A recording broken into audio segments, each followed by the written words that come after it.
Hey friends, you're watching BrainStormAcres. I'm Henry. Today I'm going to do something that's kind of special for me because I think we have a way to save ourselves a bunch of money on the road when we're traveling and have backup for our Starlink connection here on the homestead. I acquired a Starlink Mini. Starlink had put out a special promotion for those of us who had already had a Starlink system, in which we do, where I could get this for a rental fee of $5 a month, and that would provide a half a megabit per second of upload and download speed, which is plenty good enough for running our point of sale software when we go out to these events, and also save money when we go to places like our big event in Pennsylvania where I have to go pay for internet connection. So what I'm going to do here is remove a couple of plugs from the outlet here that's outside. I'll plug in the power supply. I'll show you the pieces. So let's get started. Now, this kit comes with 3 essential parts: a power supply, a power cord, and the combined antenna and router. It's all in one unit, unlike the original Starlink that I have, which is in a couple of units.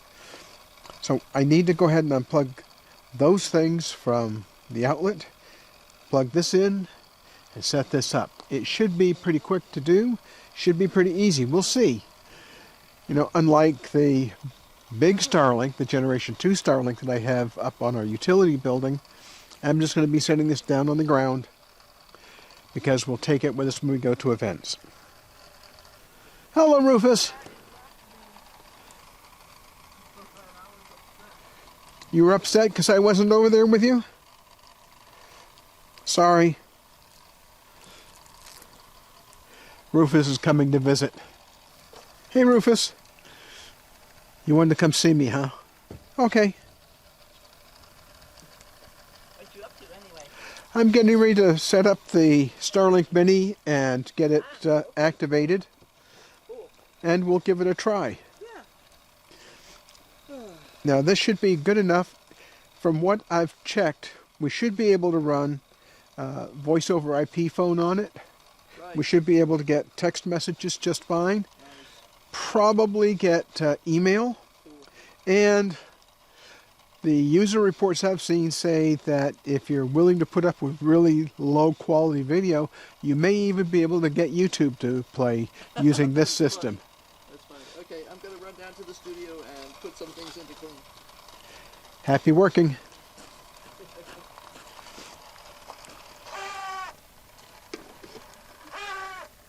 If you hear some squealing, that is the weather station that's right above my head. Alright, I have the power supply plugged in to the cable here. Now I just have to plug this into the unit here. The antenna comes with a really nice little foot that will hold it in position when you plug it in. Okay, now that is plugged in, it should start running by itself. And the power light is on the back.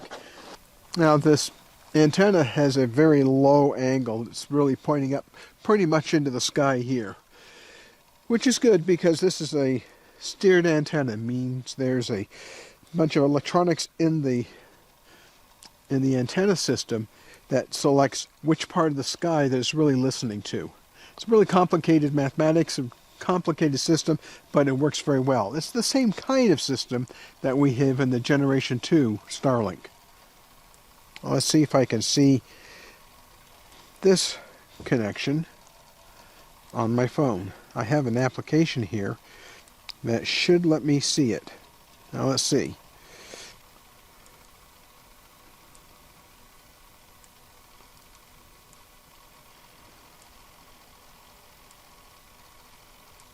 It's not seeing the router yet. There's actually a router built into this antenna, so that it's all one unit. There's no separate piece here. My smartphone is now seeing the new standby system.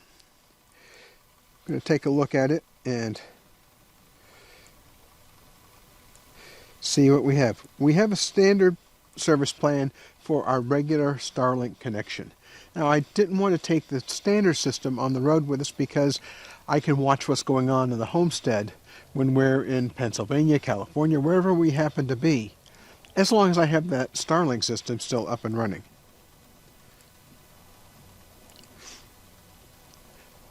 This Mini now is running in a standby mode. This is just a way to allow me to have backup in case the main Starlink system goes down. Now, I can't connect those two systems together the way it's set up right now because the main Starlink system uses a mesh network. That's a bunch of different access points outside in the yard that allow me to route the signals from the utility building into the house, into the studio, and all around. This is a separate connection. And it tells me that we are active. Well, I'm going to try some tests and see how it works. I'm connected to the Starlink Mini on my cell phone. I use a smartphone, changed the network that I was connected to, the Wi-Fi I was connected to, from the big system to the standby system. And yeah, you can do some useful work. I'm doing some web browsing. It's a little slow. Now, put this whole thing in perspective. In the dark ages, if you remember dial-up, if you use dial-up, the highest speed you could get for a reasonable modem was 56 kbits per second. Well, this system produces about 500 kilobits per second. So 10 times what you get on one of those old-style modems, which makes this a whole lot faster. But it's not fast enough to stream video. It's fast enough to get some email, to do chats. Yeah, you can watch YouTube maybe, but you're going to get it only on a really low resolution. It's going to look chunky, blocky, and not as pleasant as you'd see if you're connected to a faster network. But you know, if you're out in the middle of nowhere and you don't want to spend a lot of money, this is one way to go about getting decent internet speeds. I'm pretty happy. We'll see what Irene thinks. She thinks it could be a good plan. It will just need to work in 2 places in California and 1 place in Pennsylvania. Oh yeah, and some places in between, because we don't just magically go from where we live here in Arizona to, say, Pennsylvania at the click of a button. So no, it's not that fast. But we drive, and it's about a 5-day drive. So if we go to a low-priced hotel that doesn't have good internet connection, we can possibly use this to provide continuous connection to the internet, which would be a nice thing. Well, I hope this provides some information for you if you're looking at having a way to have a backup on your homestead, or at your home, or at your office, or wherever. This is a low-cost solution if you already have Starlink, and if you don't have Starlink, you can get the same kind of solution for about, I think, $40 a month. Check your plans. Thanks for watching. Don't forget to hit like, subscribe, and ring the bell for notifications, because we're doing all kinds of things. Oh, by the way, hope you had a Merry Christmas. And, coming up in a couple of days, a Happy New Year. Bye. Hey, keep brainstorming. We are.